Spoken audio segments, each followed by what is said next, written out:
You're listening to part 2 of a Dear Applicants podcast episode. Check out last week's episode to listen to part 1 of this interview. And if you don't mind me asking, what were the building blocks of your personal statement, your application? Right, I'm trying to It was a long tick time back because ago, it was a long time ago. Yeah, it feels But like you had done a some while ago. pretty interesting things outside of what you've already talked about, for example, with debate.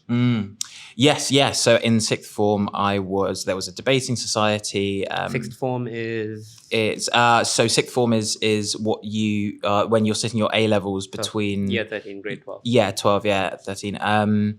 And most schools in the UK have the sixth form attached to the secondary school, so you go straight through. I decided to apply to a different sixth form, which was a new sixth form in London set up as part of the government's programme of academisation, which was this kind of really interesting thing that was set up in, I believe, 2010 to 2012. Okay. That's when it started. And my sixth form was fantastic. It was focused specifically on getting kids from a part of London where there's not necessarily as many resources for getting kids into higher education, Russell Group universities, which are the top universities in the UK.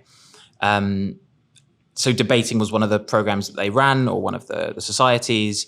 And yeah, like I mentioned before, I really love communication. I love the kind of the spread of ideas and challenging things like that. We had partner schools as well. So, for example, Eton, which is a sort of premier private school in the UK, and we shared resources with them. We shared teachers, and then we also got to debate with them.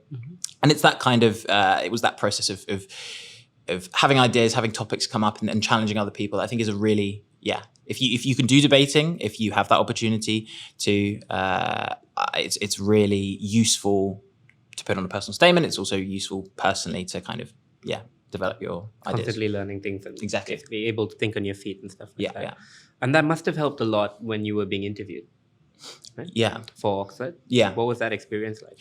Yeah. The interviews is interesting because I had a couple of interviews. Well, I interviewed at King's College London and Oxford, and then the rest were... How come they interviewed you at King's College? Yeah, it was interesting because the other 3 universities I applied to, because you apply to 5 for the UK, didn't interview. I think it's I don't know specifically about the interview.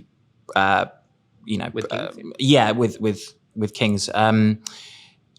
I suppose for English, because it's so collaborative, it's so class and discussion based. They want to see you come in and they ask you an idea that you respond to, and then they challenge that a lot of the time. This was something that at Oxford I was kind of aware that they would be doing as well. So something that's important to remember about the interview is that you might say something and then the tutor will say, I don't agree with that, or I don't necessarily think that that's right. Can you explain why you think that? And a lot of the time that can be quite shocking for people, right, to have their ideas challenged, especially by such a kind of senior academic. But what they're doing there is they're testing you, and they're saying the Oxbridge interview specifically is an emulation of the tutorial environment, which is something that I think lots of people aren't necessarily aware of, but it's almost like a one-to-one scenario. When you come in, the actual tutorial system, you realize, the interview is just a very short form version of that. So be prepared to defend your ideas. When they, or if they say, I don't agree with that, or I see some flaws in your thinking, don't just concede. Don't say, yeah, you're right. Maybe I was wrong. Be prepared to say, actually, I think that when you consider this aspect of this, or having read this, it made me think in this way. It's again debating, right? That's what they kind of want to see. They want to see your resilience, I suppose, in a way. So coming into the interview, be prepared to defend your ideas.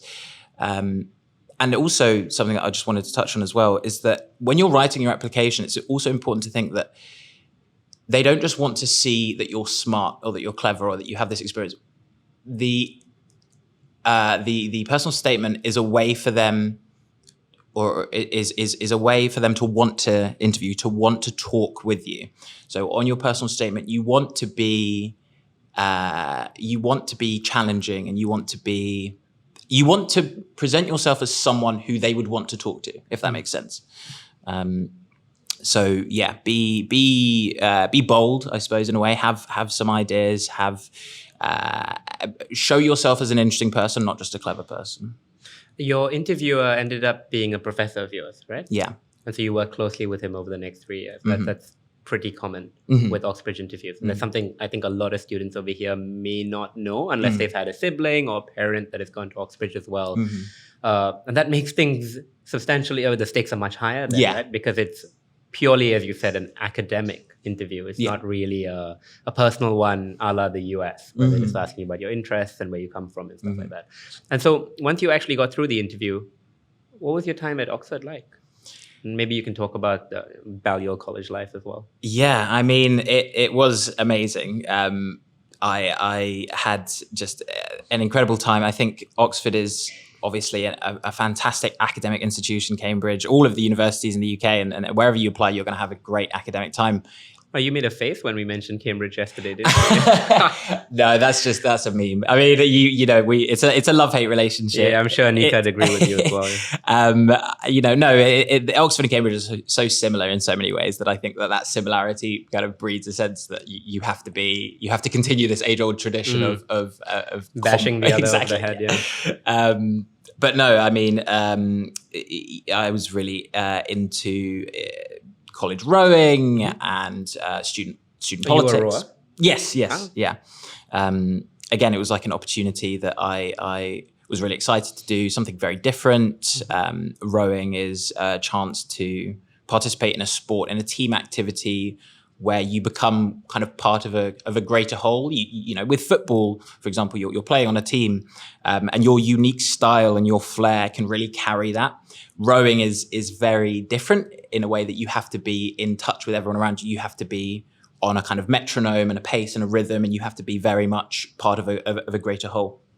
So that was a really exciting thing to be doing, and less exciting to have to wake up at 4:35 a.m., trudge down to the river, cold. In the cold, and the English winter is not necessarily the nicest time to get onto a freezing boat on the river. But watching the sunrise as you're kind of gliding across the water is something that I can just picture really, really easily in my mind. So yeah, that was a great time, and then the student politics side of it as well is something that was very, very exciting to be a part of, very real, and we did the Balliol JCR as well, which is the undergraduate body. Was quite strong. It was one of the stronger JCRs. The students. What does JCR stand for? Junior Common Room. Yeah, so you have the Junior Common Room, which is undergraduates, and you have the MCR, the Middle Common Room, which is graduates, the SCR, Senior Common Room. It's all, there's a lot of... segregation. Yeah, but there's contact and there's overlap. But yeah, it was a great privilege to be in the JCR and kind of to serve the JCR in that sense as well. How did you even get into it? Into the student politics? When I came in to Balliol, I could just see that there was a real vibrancy to the student body, and I really enjoyed in Freshers Week just making lots of friends and talking to people and doing different activities. And I thought of how fun it would be to be a part of that from a kind of top administrative sense. So I first ran for ENTS, which is the entertainment officer, and was successful in that with one of my friends, Bruno. And we ran college parties and events, dinners, and it was just great because you're in this position where you can bring lots of people together to have a really fun time. And from that, then I ran for VP and was successful in that. So I had a bit more control. It talked a bit earlier. It was overseeing administration with the college president as well. So we were bringing in the freshers, and I was planning the freshers weeks and in touch with a lot of the parents and stuff. So I got to have the kind of the real, privilege of welcoming students in the same way that I felt very welcomed coming into Oxford. And in your role as VP, in your capacity as VP, you interacted with the admissions tutors quite a bit, right? And especially with the first year. So you had a keen, granular awareness of what the tutors were looking for from prospective students. How does that translate into the way in which you help your own students? Or maybe a better question is, what are you guys looking for? Yeah, tough question, big question. Very open-ended. Yes, very, very open-ended. So it was a case of, I was helping out on interview days and open days, so I had lots of students coming in and talking to me. And as VP, you're the first point of contact for prospective students, for their parents as well. So I did have lots of chances to talk to incoming students, and to talk with tutors about what they're looking for. It's to boil it down, I suppose, to kind of the most concrete sense. You want to present yourself as an interesting person, which sounds, I don't know, that's difficult to break down further than that. But to have an energy and a passion for what you're studying, or what you want to study, to familiarize yourself with the kind of basics and the reading. One tip that I would always give to my students as well, especially if you're applying to Oxford or Cambridge, or Russell Groups in general, is that look on the website for the academics. So at Oxford, each department, each college has its own website, and then the department of the subject is listed with all the academics. I would actually really suggest looking through the academics, looking at what they specialize in. This was really helpful because when I came in each individual college, right? Yes, okay. Yeah. So when you go to a college and you're interviewed there, you will only ever be interviewed by the subject academics. That might be, max sort of 5, 6, 7 maybe. When I came in and I sat across from the table from someone whose page I had already read, and I had read what they specialized in, and I had done a little bit of research, in particular, in my second interview, I was sitting across from someone who was one of the academics who was very experienced with Chaucer, Middle English writing, and I had gone out of my way to familiarize myself a little bit and talk a bit about that. And we had a bit of banter about that, and it put me a bit at ease because I knew that there was something that we could connect on. And this was just a really useful way of, again, when it comes to making yourself interesting and showing your passion and showing that you are kind of deft in the way that you handle information and the way that you weave your interests into your academia. Preparing in that way of kind of going in with a bit more information, studying what your tutors might be specialized in is a good way of building on that, yeah. Before we continue, I would like to take a quick break to remind you to subscribe to our podcast and leave us a review on your favorite platform. Your feedback helps us improve and to reach a wider audience to provide further insight into this arduous journey. Also, if you have any questions or suggestions for future episodes, feel free to email us at our email linked in the description below. We'd love to hear from you. And what do you think makes for a successful Oxbridge application? And I guess we could break that down into a couple sub-questions. I guess the first one is, what can students do while they're in JC over here in Singapore, or 11th and 12th grade, to prepare for their applications? And I mean, you've had ample experience tutoring students or mentoring students for this as well. So I'm sure you have. Obviously, recommendations will have to be personalized just by the nature of the admissions process to Oxbridge. But in broad strokes, what can students do? Yeah, so I would say find the particular things on your syllabus, your school syllabus, which you are most interested in, and then think of how you can flip them upside down. So let's say if you're looking at applying for PPE, which is, a really prestigious course at Oxford, sorry. Say you studied philosophy or you looked at economics, take something that really interests you about that subject and Google it, look at the problems of it, go on the Wikipedia page, for example, look at the citations, try to find some reading about it, and think of how you can challenge those ideas, think of ways that you can expand your understanding of it. Just read as widely as possible, I would say,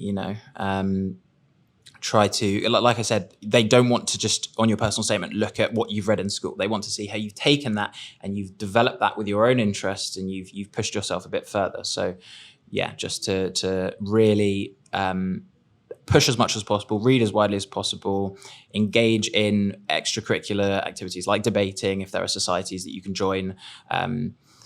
I think for the UK system, maybe it's emphasized a little less than the US system of, I played sports. So if you have that and you want to talk about that, tie it in with, let's say, I played for my school football team. This taught me how to be an effective communicator, because, in the heat of the moment, you have to maybe delegate or you have to work together. So I'm really enjoyed that part of it. And therefore, the idea of the Oxford tutorial system really appeals to me, because this kind of debate, this conversation of ideas is something that I've really enjoyed doing in this aspect of my life.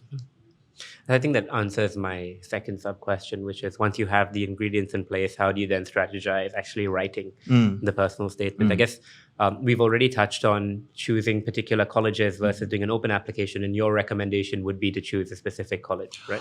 Oh, I wouldn't say it's a binary decision of you should do this or that. I think it really depends. So for those of you who don't know, when you apply for UCAS and you apply to Oxbridge, you can choose to apply to a specific college. Or you can do an open application, which will say, I don't mind which college I go to. You can allocate me wherever you want. I applied for Balliol specifically because I managed to go on. I went to an open day. I looked at 5 or 6 different colleges, and Balliol really appealed to me specifically. I had the best time having a tour around. The college grounds were just amazing. People who toured me around were really, really nice.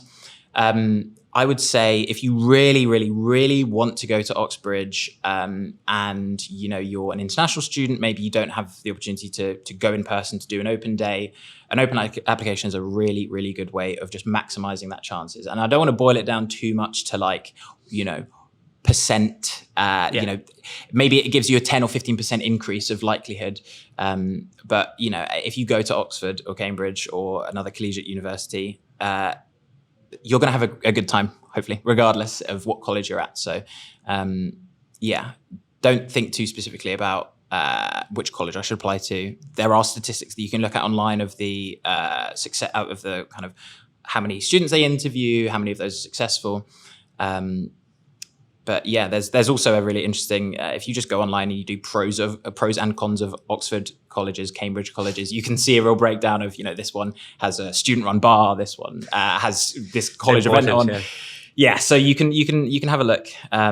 Did Balliol have a student-run bar? It did. One of the few fully student-run bars left in Oxford. So what happened to the others? They were taken over by college. So the difference being that if college controls your bar, for example, they will put money into it. They'll expect to make money from it. They will maybe employ outside bartenders, I suppose is the word. That's, I would say, the norm in most colleges. Balliol was very different in the way that we only hired students to run the bar. I worked in the bar many, many years. 2 years. Many. Maybe 3. Yeah, it feels like a long time. But we had to make money as this JCR. We had to manage the finances of that, which was to varying successes over the years. But, it was just, again, one of the reasons that I really liked Balliol, it appealed to me specifically, was that it just had such a strong student body. And yeah, it was really instead of the top down from college administration controlling a lot of the college life, which isn't a bad thing at all. I think, it's more stable, it's more secure. They do know what they're doing. It can be equally as fun from the bottom up, being run by students who have no idea what they're doing to run something like a bar or a student cafe or charity events, things like that. Got it. And coming to the fourth and last sub-question about the applications, how do you recommend students prepare for the interview, and how have you prepared your students for the interviews? Yeah, so I work quite a lot at the moment with particularly Chinese students who are looking to come to the UK to study in secondary school or to apply to university. And it is a very daunting prospect, right? Because you're coming from a very, very different culture, educationally and socially. So there's a lot of, I think, kind of mental hurdles to jump over maybe in people's minds. But, the thing is that what you want to do is, and it's the same with the personal statement, is you want to show your story, you want to show your individualism. So when it comes to preparing for the interview, have core ideas that you want to talk about. How do I put it? Sort of, if you have particular takes on ideas or things, flesh those out with reading. Say if you have, I don't know, let's like look at PP, like epistemology, the theory of knowledge. If you have, so you're really interested in how the scientific method can be applied to philosophy, how you can test, these ideas more rigorously. Read deeply on that, look at the issues and the debates, have that as a kind of, concrete talking point that if it comes up in the interview, you feel confident talking about. The biggest pitfall that I think that people succumb to, it can be mentioning something on their personal statement or bringing something up in an interview that they have very little concrete basis of or an understanding of. You don't want to put something on your personal statement or bring something up in an interview that if you're probed further about it, if you're asked about it, you say, actually, I don't really know. You want to be confident with the ideas that you have. And, if you put something on your personal statement, make sure you read it. Don't just read the book, but read the criticism about the book. So I think if we, to come back to the kind of core of your question about international students and applying, I would say just read widely, have core beliefs that you hold, academic ideas that you want to be able to talk about, and flesh those out with your own reading. And given your rather unique experience of working primarily with students from Asia and Southeast Asia, are there any major trends or anything that you've noticed from these communities? So I would say I wouldn't want to generalize, of course. And I would say it's less a particular like diaspora or a type of student, but it's like international versus domestic. I would say international students, I would encourage to show your own personality in a way, show your own personal flair. When it comes to talking about extracurriculars, again, it comes back to the central point of you want to sell yourself as someone who they are interested in, who they will want to bring to an interview to talk to you further. So show your difference, show how you're unique. Be, like I said, be bold. Have even if it comes down, have something on your personal statement which goes against the grain, goes against what might be academically the norm, or what we might say, have a hot take or something like that. Have something that the professor's going to open. They're going to think, wow, I'm kind of surprised that someone would say that, or this is really interesting take. This makes me want to bring them in to talk to them about it. And again, when we think about the interview process as being something which emulates the tutorial environment, you want to have your own role as a critic, your own kind of perspective brought into that. So be interesting, be different, be bold. And that should hopefully give you a little bit more success when it comes to writing a personal statement and in the interview as well. Sure. Thank you. Thank you for that, Rory. And thank you very much for your time today. Thank you. And thank you, dear applicants. Thank you, students and parents, for joining us for this episode. Again, very, very grateful for your presence, Rory. Rory is someone that can be a big, big resource to you. So if you're interested in getting an insider like Rory to support you with your Oxbridge applications or to your applications to the UK in general, feel free to reach out and we can set you up. Thank you. Thank you. That's all for today's episode of Dear Applicants. Thank you so much for joining us. I hope that you found the content valuable and insightful. If you'd like to learn more about our guests or the topics we discussed, be sure to check out our show notes for links and further resources.